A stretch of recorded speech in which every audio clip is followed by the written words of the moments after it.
જય Shri Krishna, good morning. કેમ છો બધા? તો જો અમે આવી ગયા છીએ ઘરે. ચાલો ગાઈસ, તો જો આપણે કામ કરીને ફ્રી થઈ ગયા છીએ અને રસોઈ બનાવવાની તૈયારી. તો આજે જો આપણે અહીંયા બનાવી છે મેથીની કોફી. તો મેં જો એક તપેલીમાં મેથી લીધી છે. ચાલો તો જો આપણે કોફી પીવા બેસી ગયા છીએ ને એકદમ મસ્ત કોફી બની છે હો. જરીક કે તમને ઓલી કડવી ન લાગે. ચાલો તો મમ્મી કયું ગીત ગાવાના આજ? ભજન અંશલા ધીરે ધીરે તું સારે કળયુગ વાતો કરશે કાલે. જય શ્રી કૃષ્ણ, ગુડ મોર્નિંગ. કેમ છો બધા? તો જો અમે આવી ગયા છીએ ઘરે. રાતે આવ્યા મોડા 10:30 અને જો અત્યારમાં કામ કરવા માંડ્યા છીએ ને મમ્મી જો અહીંયા માથામાં તેલ નાખવા માંડ્યા છે. જય શ્રી કૃષ્ણ મમ્મી. જય શ્રી કૃષ્ણ. હમણાં 2 દિવસથી મમ્મી વિડીયામ નથી આવ્યા. અમે બહાર હતા, ફરવા વયા ગયા હતા. તમે પણ ફરવા વઈ ગયા? અમે ક્યાંથી આવી? હા એમ, અમે ફરવા વયા ગયા હતા અને મમ્મીને એ ઘરે હતા. તો જો ફરીને કાલ રાતે 10:30 ઘરે આવ્યા અને આરાધ્યા તો વહી ગઈ છે સ્કૂલે. અને જો અમારા ભાઈ જો હુતા છે. ઘડીક આયા ને ઘડીક આયા ને ઠેકડા મારે છે. થાક લાગ્યો હોય દાદીનો તડકા. હા, તડકા પણ કેવા પડે છે એમ, બહુ જ તડકા હો. બધે દર્શન કરી આવ્યા સરસ વ્યવસ્થિત અને બધે મજા આવી દર્શન કરવાની. બધે કેમ કે શાંતિ હતી. કઈ એક સાળંગપુર એટલી ગળદી હતી ને, બહુ ગળદી હતી. આવે છે ને હનુમાન જયંતિ, એનું બધી ઉજવણીનું બધું ચાલુ હતું. હવન ચાલુ હતો કાલ તો બહુ ગળદી હતી. રાત્રે હમણાં લઈ આવું. હાલો તો જો અત્યારે મમ્મી આગળ માથામાં તેલ નખાવી લીધું અને હવે જો કામ પોતાની બાકી છે તો હાલો પોતાની માર દઈ પાછા સારું હા સારું થયું. મેં હમણાં કેટલા મહિનાથી તેલ નથી નાખ્યું. આજ તો મને એમ થયું કે આ ઓઘા જેવું રખડે છે ને આગળ તેલ નખાઈ દઉં એટલે હાલો હું દઉં દાંત્યો. ચાલો ગાઈસ, તો જો આપણે કામ કરીને ફ્રી થઈ ગયા છીએ અને રસોઈ બનાવવાની તૈયારી કરી લીધી છે. હવે જો બનાવવું છે આજ તો રીંગણા બટેટાનું શાક. આખા રીંગણા બટેટાનું શાક. જો આપણે મસાલો પણ રેડી કરી લીધો છે અહીંયા અને હવે રીંગણાનું શાક મૂકી દીધું છે ને કેરીની કટકી બનાવવાની છે. તો અહીંયા જો આવી ગયો છે ખાખરાનો સ્ટોક. ડબ્બો ભરીને ખાખરા આવી ગયા છે, ભાવનગરના સ્પેશિયલ ખાખરા. તમે એકવાર ચાખો એટલે તમને બીજે ક્યાંયના ખાખરા જ ન ભાવે. એ રીતના ખાખરા છે. તો ભાવનગરથી અમે જ્યારે જઈએ ત્યારે અમારે ડબ્બો ભરીને ખાખરા તો લાવવાના જ રહે. કા કીર્તન? મજા આવે ને ભાવનગરના ખાખરા ખાવાની? તો ભાવનગરના જો ખાખરા, ભૂંગળા બટેટા અને સમોસા એ તો જાય એટલે ખાવાનું જ રહે સ્પેશિયલ. એ ખાધા વગર તો આવવાનું જ નહીં. કેમ કે ત્યાંના એવા મસ્ત ભૂંગળા બટેટા એટલા મસ્ત મળે છે અને ખાખરા પણ બહુ મસ્ત બને. ઘર બનાવટ જ છે, ઘરે જ બનાવે છે અને એકદમ મસ્ત તાજા અને ચોખ્ખા હોય દરરોજ. હે હા, મામા ફઈના છે અને આપણા છે, બેયના છે ખાખરા. એને ન્યાના એને એકવાર ચખાડ્યા ને એટલે મનીષ ફુવાને આઈનો ખાખરો જ નથી ભાવતો. જ્યારે જાય ને ત્યારે આપણે ભાવનગરથી એની માટે ખાખરા લઈ આવવાના. આપણા ને એના ને બધાયના ઘણાયના લાવવાના થાય. ઘણા એમ કે અમારા લેતા હો પણ અમારે આ ભાંગી જાય વસ્તુ એવી હોય ને એટલે સાચવીને લાવવા પડે. તો જો અહીંયા ડબ્બો પણ સાથે લેતા આવ્યા છીએ ખાખરા ભરવા. બાનો કા કીર્તન? તમારા મમ્મી બનાવે છે ખાખરા એકદમ મસ્ત પોચા ને એવા તાજા જો બનાવે છે.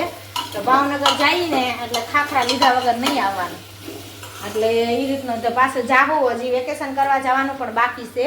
અત્યારે તો અમારે કામ હતું એટલે અમે આટો મારવા જ ગયા હતા 1-2 દિવસ. એટલે હજી વેકેશન કરવા પણ જઈશું. તો ચાલો હવે રસોઈ બનાવી લઈએ. મમ્મી વયા ગયા છે નીચે. મમ્મી એનું સિલાઈ કામ કરવા બેસી ગયા છે અને આપણે ફ્રી થઈ ગયા એટલે જો રસોઈની તૈયારી કરી દીધી છે.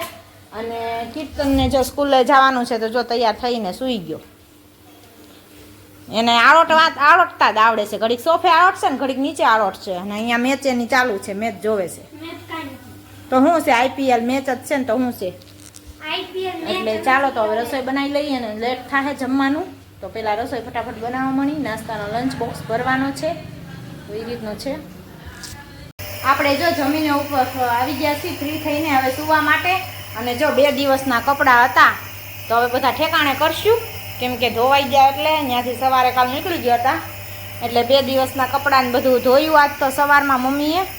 અને જો આરાધ્યાને જો તરબૂચ ખાધું ને તે દી એટલે તરત અસર થઈ ગઈ એટલે શરદી થઈ ગઈ છે ને આજ તો ઉધરસ ચાલુ થઈ ગઈ છે. તો જો નાહનું મશીન લગાવી દીધું છે અને આરાધ્યાબેન નાશ લેવા બેસી ગયા છે. તો બપોરે આપણને સુવા દે, નકર ઠો કરશે તો આપણને સુવાય નહીં દે. અત્યારે ક્યારની સ્કૂલેથી આવીને ત્યારની એટલી ઉધરસ આવે છે આરાધ્યાને. કા આરાધ્યા? મેં ઘડીક નાહ લઈ લે ને તો એને છૂટું પડે ને અંદર તો મેં કીધું ઉધરસ ન આવે ને તો આપણને હુવા દે, નકર હુવા નહીં દે બપોર વચ્ચે. તો એને અમારે છે ને તરબૂચ તો હાવ હતતું જ નથી. વળી એક દી ટ્રાય કરવા દીધું ને ત્યાં આજે બેન હલવાઈ ગયા છે, 2 દિવસ થયા, શરદી થઈ ગઈ છે. અને ચાલો આ બધા કપડાં આપણે બધા ઠેકાણે કરી દઈએ અને થોડી વાર માટે સૂઈ જઈએ, પછી પાછા 4 વાગે ઉઠી જઈશું. આજે એને ટ્યુશનમાં જવાનું હોય 4:30. તો કીર્તન તો વયો ગયો છે અત્યારે સ્કૂલે. અને જો આપણે હવે આ બધું કામ ફિનિશ કરી લઈએ, નીચેનું બધું ફિનિશ કરીને ઉપર આવી ગયા છીએ. અને હવે ઘડીક માટે આ નાહ લઈ લે ને પછી આપણે થોડીક વાર સૂઈ જવાનું છે. તો એવું બધું ચાલે છે અત્યારે. તો ચાલો 2 દિવસ બહાર જઈએ ને એટલે કામ વધી જાય એવું થાય. એટલે ઘરે ન હોય ને એટલે 2 દિવસનું કામ ભેગું થઈ જાય, કપડાનું બધું. એટલે આ જો બધું પૂરું કરી દીધું ને હવે થોડીક વાર માટે સૂઈ લઈએ. ચાલો પાછા કન્ટિન્યુ કરી ઉઠી એટલે. ચાલો તો જો આપણે કોફી પીવા બેસી ગયા છીએ ને એકદમ મસ્ત કોફી બની છે હો. જરીક કે તમને ઓલી કડવી ન લાગે, બહુ મસ્ત મેથીની કોફી બની છે. જો અમે તો પીવા બેસી ગયા છીએ અને આરાધ્યા પણ જો પીવા મળી છે. તો એકદમ તમે કોફી પીતા હોય ને એવું જ લાગે. તો ઘરે ટ્રાય કરજો, જરૂર બનાવજો મેથીની કોફી. ચાલો તો મમ્મી કયું ગીત ગાવાના આજ? ભજન? હંસલા ધીરે ધીરે તું સારે કળયુગ વાતો કરશે કાલ. તો ગાઈ નાખો હાલો. હંસલા ધીરે ધીરે તું સાલ કળયુગ વાતો કરશે કાલ. હંસલા ધીરે ધીરે તું સાલ કળયુગ વાતો કરશે કાલ. પાણી પથ્થરની ભય બાંધી હતી ઓલા જલમના લેખ. હંસલા ધીરે ધીરે તું સાલ કળયુગ વાતો કરશે કાલ. પાણી હતું તે સુકાઈ ગયું ને પથ્થરો એકાએક. હંસલા ધીરે ધીરે તું સાલ કળયુગ વાતો કરશે કાલ. વરસાદ ને વીજળીની ભાઈ બાંધી હતી ઓલા જલમના લેખ. હંસલા ધીરે ધીરે તું સાલ કળયુગ વાતો કરશે કાલ. વરસાદ હતો તે વરસી ગયો ને વીજળી એકાએક. હંસલા ધીરે ધીરે તું સાલ કળયુગ વાતો કરશે કાલ.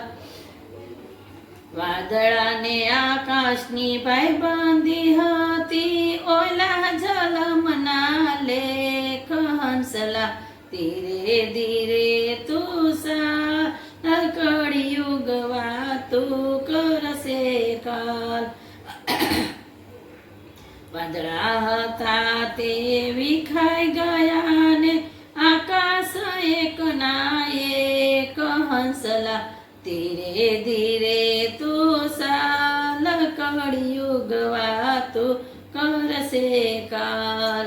કોયલને કાગવે ભાઈ બાંધી હતી ઓલા જલમના લેખ. કોયલ હતી તે ઉડી ગઈ ને કાગતો એકના એક. હંસલા ધીરે ધીરે તું સાલ કળયુગ વાતો કરશે કાલ. હંસલા ધીરે ધીરે તું સાલ કળયુગ વાતો કરશે કાલ. કૃષ્ણ સુદામાની ભાઈ બાંધી હતી ઓલા જલમના લેખ. હંસલા ધીરે ધીરે તું સાલ કળયુગ વાતો કરશે કાલ. કૃષ્ણ હતા તેને અવતાર ધર્યા સુદામા એકના એક. હંસલા ધીરે ધીરે તું સાલ કળયુગ વાતો કરશે કાલ. હંસલા ધીરે ધીરે તું સાલ કળયુગ વાતો વાતું કરશે કાર. બોલો કૃષ્ણ કનૈયા લાલ કી જય. સ્વામિનારાયણ ભગવાન. વાનાની જય. તો ચાલો મમ્મીનું ભજન લઈ લીધું. હવે આજનો વિડીયોનો એન્ડ મેં એક વાત નથી કીધી. હું બોલ કહી દે. તેને ટ્યુશનમાં હે ને તાપવા હે બે. લે ટ્યુશનમાં કાચબા આવ્યા છે બે. હા એટલે એને વાત કરવી હતી કે મેં વાત નથી કીધી. એનું ઈ શું કરે છે આરાધ્યા? લક્ષ્મી નારાયણ. એનું નામ શું છે? એક લક્ષ્મી અને એક નારાયણ. આમ આગું રેવાય તો ફોન માં હરખી આવી તું વિડીયામાં બસ. એનું નામ કાલ તાર મેડમ આ બેજા. આ બેજા. એ કાલ એય! બેહવા આવ્યા હતા. એટલે ઈ કહેતા હતા ઈ કે લક્ષ્મી એને પણ મને ફોનમાં દેખાડ્યા. આમ એવા સરસ આવડા મોટા મોટા આયલા જતા હતા. લક્ષ્મી અને નારાયણ બેનું આમ છે. તો મેં કીધી સી પીપી ને બધું કરતા હશે એટલે કે બધું કરે પણ આખા દી એક જ વાર એ બધું સાફ કરે તાર મેડમ નવરાવે ને બધું કરે. મેં કીધું, તને ગમે ને કે આ કે એમાં હું કે ભગવાન છે કે કાસબો કે તો આરાધ્યાએ તો જોઈ લીધા ને કા આરાધ્યા દરરોજ ટ્યુશન માં જાય એટલે પાણીમાં ટબ ભરીને મૂકીને એમાં નાહી જાય. એમાં ચાંદ છે. દલેલો હતો. અને લક્ષ્મીને ચાંદલો કરેલો રોજ પૂજા કરે. ઠીક તે સરસ લે. એને શરદી હે. શરદી છે એને કાચબાની શરદી થઈ જાય હા હે કોણે કીધું? મેડમે કીધું? હા. ઠીક એટલે દવા ખાય છે. દવા પાઈ છે એને. તો જો આજ આરાધ્યાએ મસ્ત કાચબાની વાર્તા કરી. તો ચાલો આવ્યો આજનો જ છે, હાસો વાર્તા નથી, હા હાસો જ છે. હાચો જ આવ્યો છે એમ તો કહું પણ વાત કરી એમ ઈ જાતી હોય ને ત્યાં જોવા એ ટ્યુશનમાં જાય ટ્યુશન માં જાય એટલે એને બધી ન્યાય ખબર હોય પાડે, ને છોકરા એમ પણ હાલતા હાલતા આવે હોત. હા એમ એ છોકરો બહુ દમે. હે તમારા આગળ આવે આરાધ્યા? હા, ઈ કે હે છોકરા એમ બહુ તને બીક ગમે. નથી લાગતી? નહીં લે બહુ છોકરા ગમે છે. હે તો ચાલો આજના વિડીયોનો એન્ડ અહીંયા જ કરશું. તો મળીએ કાલ નવા કન્ટેન્ટની સાથે. તો જય સ્વામિનારાયણ. સબસ્ક્રાઇબ કરો.